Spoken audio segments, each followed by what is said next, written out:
All right, let's go to our lesson for tonight. Acts chapter 17. Acts chapter 17. And we ended last time at verse 15. And they that conducted Paul brought him unto Athens, and receiving a commandment unto Silas and Timotheus for to come to him with all speed, they departed. So the brethren went back to tell Silas and Timothy, Paul wants you to head to Athens and join him there. Let's pick up at verse 16 and read all the way down to verse 31, and then we'll make a few observations. This may not be very lengthy tonight, and we're going to come back to this section next week as well. But let's begin reading at verse 16. Now, while Paul waited for them at Athens, his spirit was stirred in him when he saw the city wholly given to idolatry. Therefore disputed he in the synagogue with the Jews, and with the devout persons, and in the market daily with them that met with him. Then certain philosophers of the Epicureans and of the Stoics encountered him, and some said, What will this babbler say? Some, He seemeth to be a setter forth of strange gods, because he preached unto them Jesus and the resurrection. And they took him and brought him unto Areopagus, saying, May we know what this new doctrine whereof thou speakest is? For thou bringest certain strange things to our ears. We would know therefore what these things mean.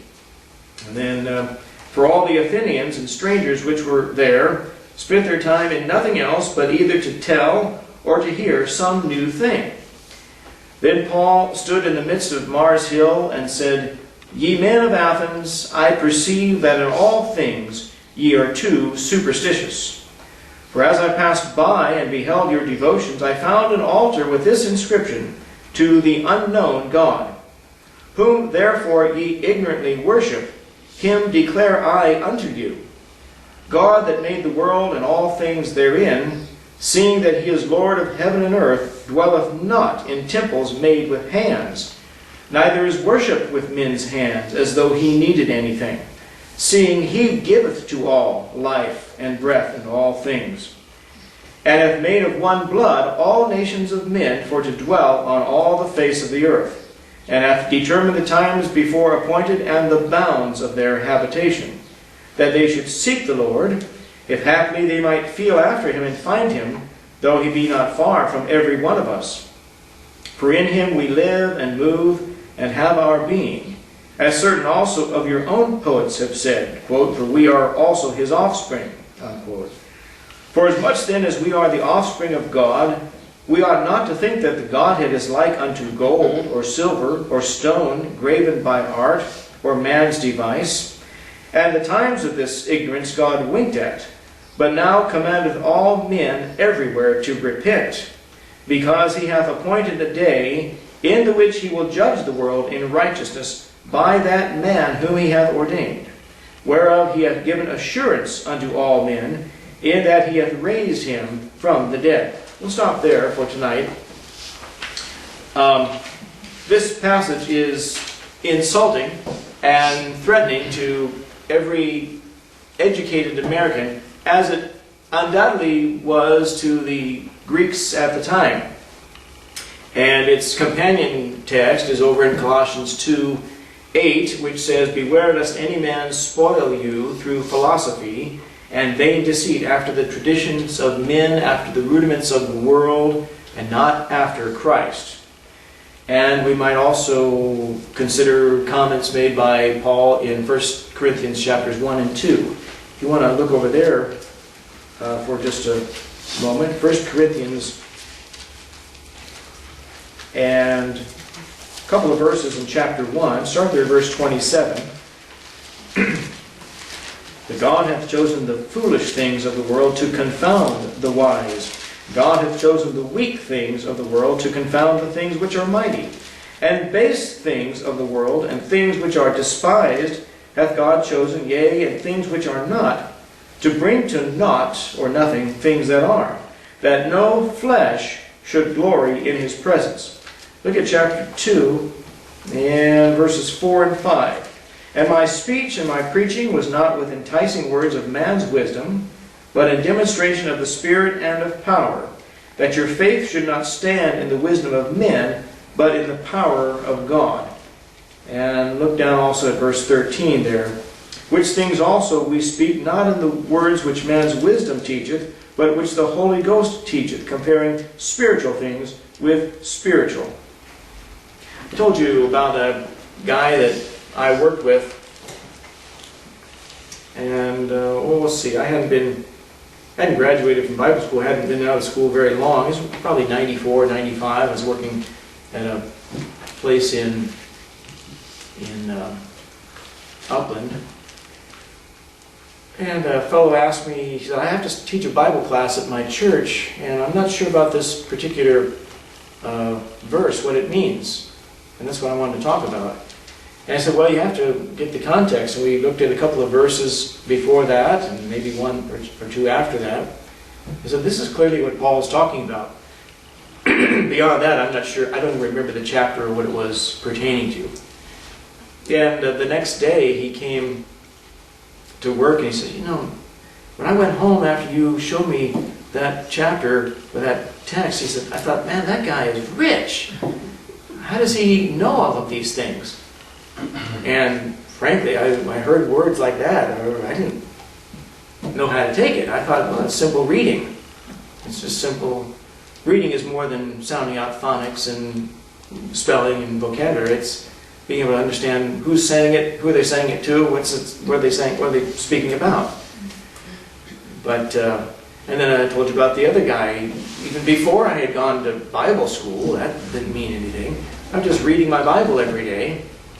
And here he had a master's degree from Biola, and he said, Mike, you know the Bible better than anybody I've ever met. I didn't know what to think of that. I was just reading my Bible every day, and pretty soon you glean things and you pick up things. Pretty soon you start understanding how two verses go together, and it was more than he had ever encountered before. That's because too much of Christianity is approaching God in man's wisdom rather than letting the book they hold in their hands be the final authority in all matters of faith. They don't believe what they're reading is the Word of God. They believe it's an adequate version, but it's not flawless and without mistake from cover to cover.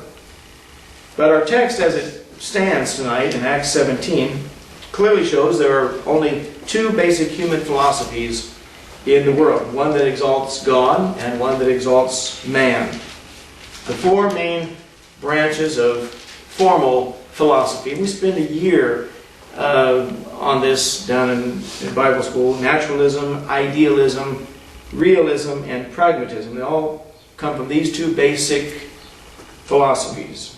That one that honors man, that one that honors God.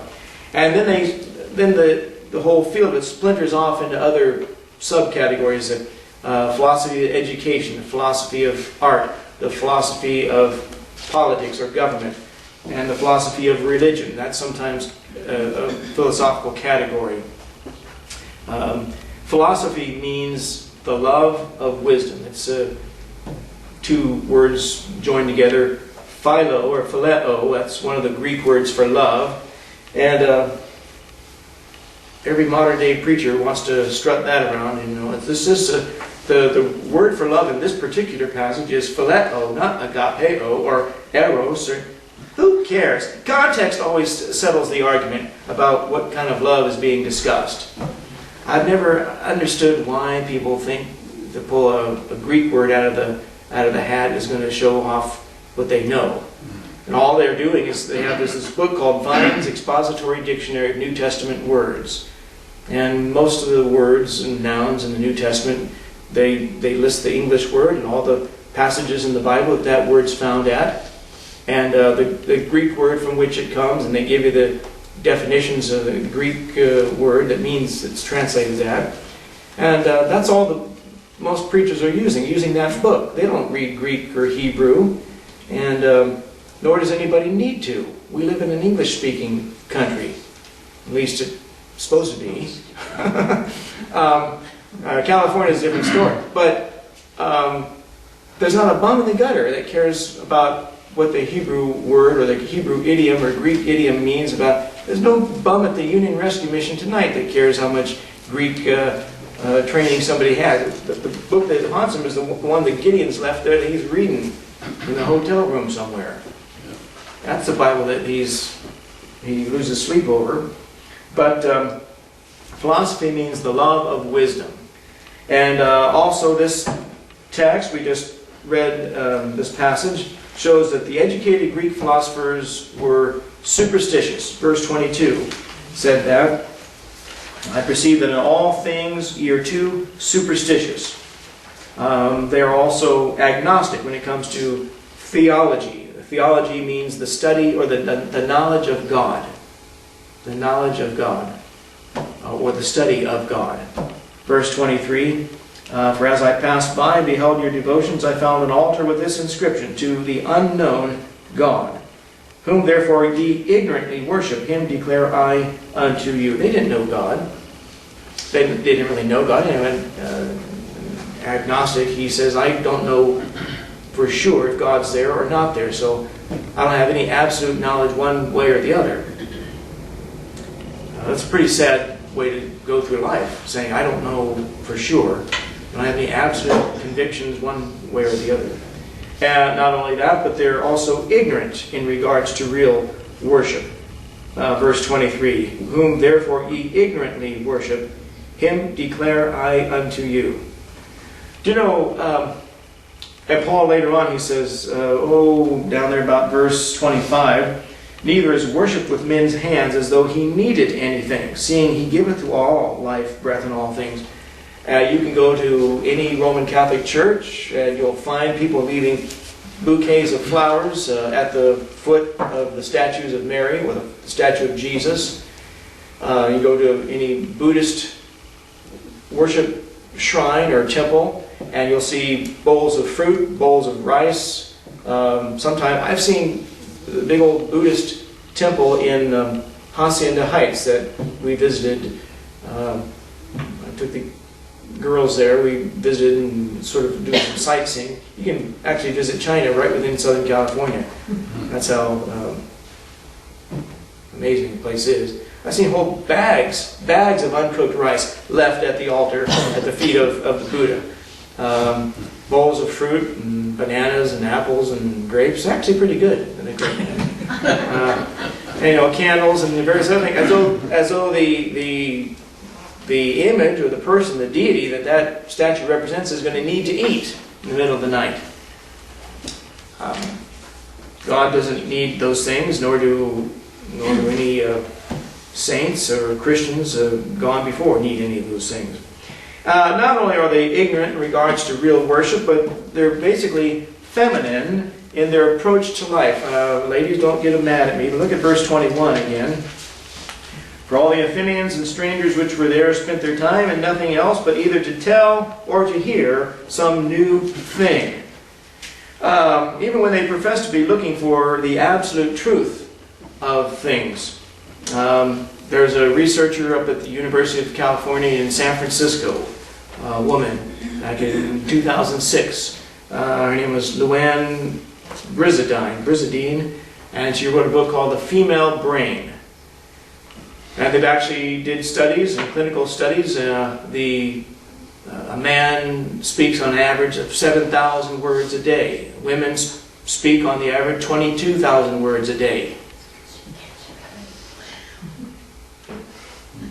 And it's not that there are 22,000 words that need to be spoken, but that's the way God constituted women. They like to speak, they like to talk, they ought to find somebody to talk. Can I use you as an example? I'll be polite. It always amazes me, and I love my wife, but she'll get mad at me later. But we go to a family picnic, and she has 3 sisters, and we had a good time at the picnic. And I figured, well, everything that could be discussed and had already been discussed. We'd go home and then get on the telephone with each other for another 2 hours. That's exaggerating. Well, another hour. But, men aren't that way. But the idea that let's just keep listening to new ideas and new approaches or new philosophies or little twists and turns on somebody else's existing philosophy or theology, to what benefit? What does it affect? What kind of change does it affect? I don't know. But not only those things are true about the philosophers that we read about and how they apply to modern people, but above all, they have to have something new every time you turn around. Something new every time you turn around. The so-called, we sort of give our elected officials the benefit of the doubt in assuming they're smarter than the rest of us. That's why they're in the positions of leadership. No, they just hired the best advertisement consultants and campaign consultants to get themselves elected. And once they get there and discover the benefits that are theirs and the salaries and the other perks, as they're called, they figure out how they can stay in office. They're not any smarter. In fact, many of them much dumber than the average guy in the street. You know, the real problems in America are solved in barbershops and in beauty salons, and they're solved at grocery stores between ordinary people. That's where the problems in America are fixed. Simple solutions. People that live with the conditions every day, they have a pretty good idea how they'd fix it if they had a chance to. And it wouldn't be something that you have to court all the politicians, get them all to vote and get the majority of this and let's write a compromise bill for that. No. People don't have patience for that. They have a lot more sense than politicians do to solve a lot of problems. But we had the last generation, we had the New Deal. The New Deal.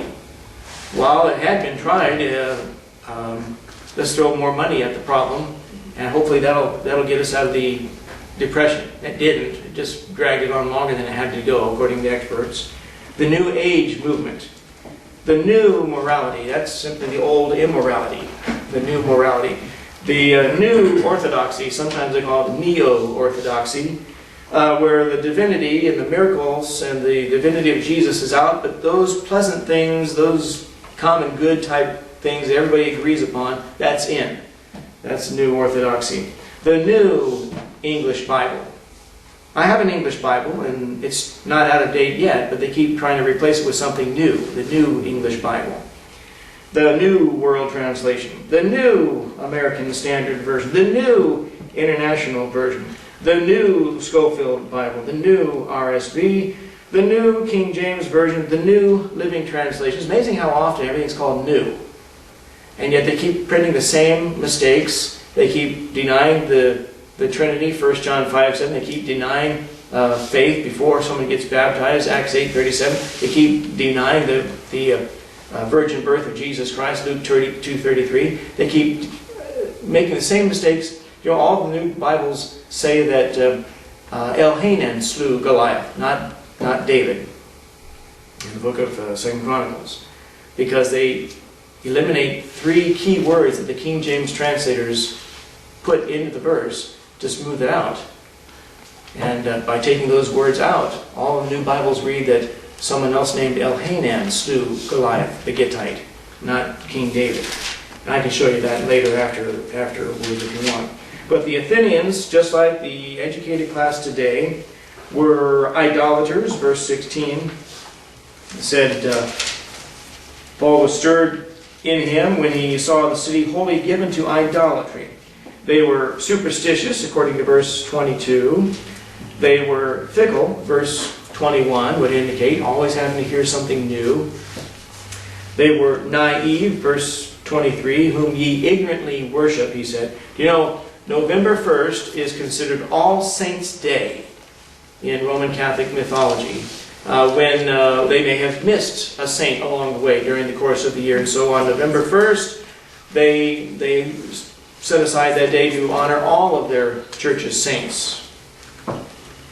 You know, I've often wondered, a saint that was canonized by the Catholic Church centuries ago to help candle makers, or to help, people farming, or plucking straw to make brooms. Are they still needed today? Is a saint for candle makers still needed today? When most people use electric lights. Are saints still needed for midwives when very few midwives were around, or saints still needed for certain things that the modern world no longer makes use of. It'd be interesting to look into that sometime along the way. But also the Athenians and the modern educators are skeptical. Verse 18. Then certain philosophers of the Epicureans and of the Stoics encountered him, and some said, "What will this babbler say?" Others some, "He seemeth to be a setter forth of strange gods, because he preacheth unto them Jesus and the resurrection." That's why Paul said in 1 Corinthians, God hath chosen the foolish things of the world to confound the wise. And to them, the resurrection of some man from the dead was foolishness. I was watching, just coincidental, I was watching one of these debates on the existence of God or faith in God between a Christian professor and one of these noteworthy atheists that's popular in the media today. And his whole point was, your religion, your Christianity is based on a sort of a human sacrifice idea of Jesus. You know, how many people, most people abhor the idea of human sacrifice, and you've made an entire religion out of it. Well, that's because in this man's mind, Jesus was no more special than any other man. Therefore, it doesn't signify anything to him. But his name is Samuel Harris. And we'll stop right there. We're going to come back to this next week. I often wonder how much accountability before God will some of these very vocal and aggressive atheists have, who are named Sam or Samuel. Well, they have names like Christopher. Christopher means Christ bearer, who takes Christ to someone else. There was a famous French atheist and biologist named Jean-Baptiste Lamarck. He's named after John the Baptist. Jean-Baptiste Lamarck. How many of these atheists and people who snub their nose at the whole idea of God's existence, how much accountability will they have just going through life bearing the name of one of God's saints, or one of God's prophets? I've often wondered how God will use their own name against them. And you reject the God of John the Baptist, you reject the God of Samuel the prophet, you reject the God of Christ. And it's something I think about from time to time, and I wonder how God will handle that.